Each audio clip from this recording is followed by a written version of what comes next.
የክርስትና የማዕዘን ድንጋይ ትምህርት ነው። እሱ ምንድነው?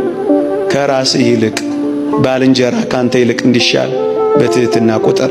በክርስቶስ ኢየሱስ የነበረ ይህ ሐሳብ በእናንተ ዘንድ ደግሞ ይሁን። በቃ ከኔ ይልቅ አንተ ትበልጣለህ፣ ከኔ ይልቅ አንተ ትሻላለህ፣ ከኔ ይልቅ አንተ ቅደም፣ ከኔ ይልቅ አንተ ክበር፣ ከኔ ይልቅ አንተ ድመቅ፣ ከኔ ይልቅ አንተ ታወቅ። አንተ ከኔ የምትበልጥ ብቻ አይደለህም፣ አንተ ከኔ በጣም የተሻልክ ነህ። ይሄ የክርስትና የማዕዘን ድንጋይ ነው። ኦርቶዶክሳዊነት ይሄ ነው። የሁላችሁ ከመቀማት መስጠት፣ ይሄን ኦርቶዶክሳዊነት። ከመፎካከር መተባበር፣ ይሄን ኦርቶዶክሳዊነት። ከውድድር ክብብር፣ ይሄን ኦርቶዶክሳዊነት። በፉክክር ውስጥ ትከሻ ለትከሻ ክንዳችን በዛለ ቁጥር እንደምንበላ እንዳትረሱ። ከመሰጣጣት ይልቅ አተኩረን መነጣጠቅ ላይ ባተኮርን ቁጥር እመኖኝ ለሌሎች ተላልፈን ነው እየተሰጠን ያለን። ባልንጀራችሁን አስቀድሙ። አንተ ትሻላለህ፣ አንተ ትበልጣለህ በሉ። የክብር ባለቤት መድኃኒታችን ኢየሱስ ክርስቶስ ዓለምን ድል የነሳው በምን እንደሆነ አታውቁ? ከእግዚአብሔር ጋር መተካከልን መቀማት እንደሚገባ ነገር ሳይቆጥር ራሱን ባዶ አደረገ እኮ ነው የሚለው። እኩል ሆኖ ሳለ ዝቅ አለ። እቀማለሁ ሳይል መጣ።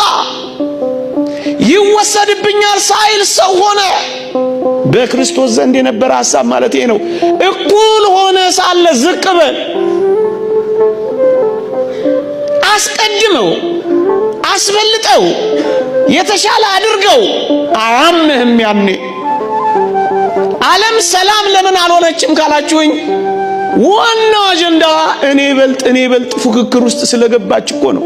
አንዱ ድሮን ሲፈጠር አንዱ ጸረ ድሮን እየፈጠረ መከራውን የሚበላው ለምን መሰላችሁ? እኔ በልጥ ስላለ ነው። ይሄን ዓለም የሚያንጫጫው ውድድርና ፉክክር እኮ ስለሆነ ነው። ያንዳንዶች ወሬ አትሰሙትም? በአንዳንዶች መቃብር ላይ የበላይነታችንን እናሳያለን ማለት ምን ማለት ነው? ፉክክርና ውድድር እኮ ነው የገደለ። መነጣጠቅ እኮ ነው እየቀበረን ያለው።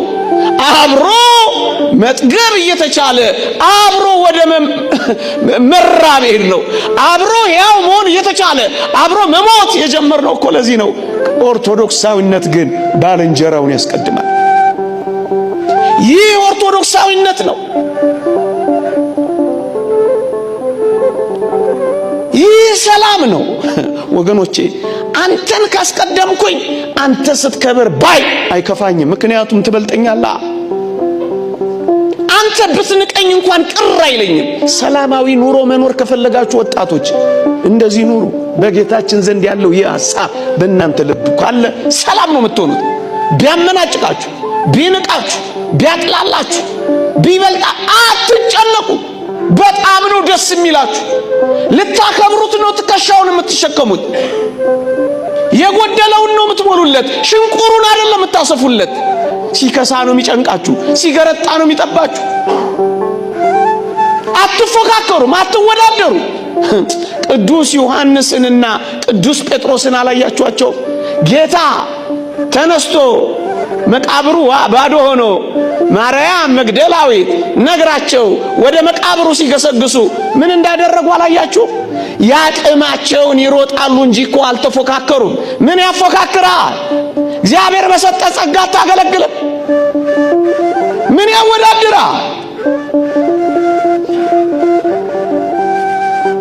ቅዱስ ዮሐንስ ፈጥኖ በመሮጡ አረጋዊውን ጴጥሮስን አልናቀው።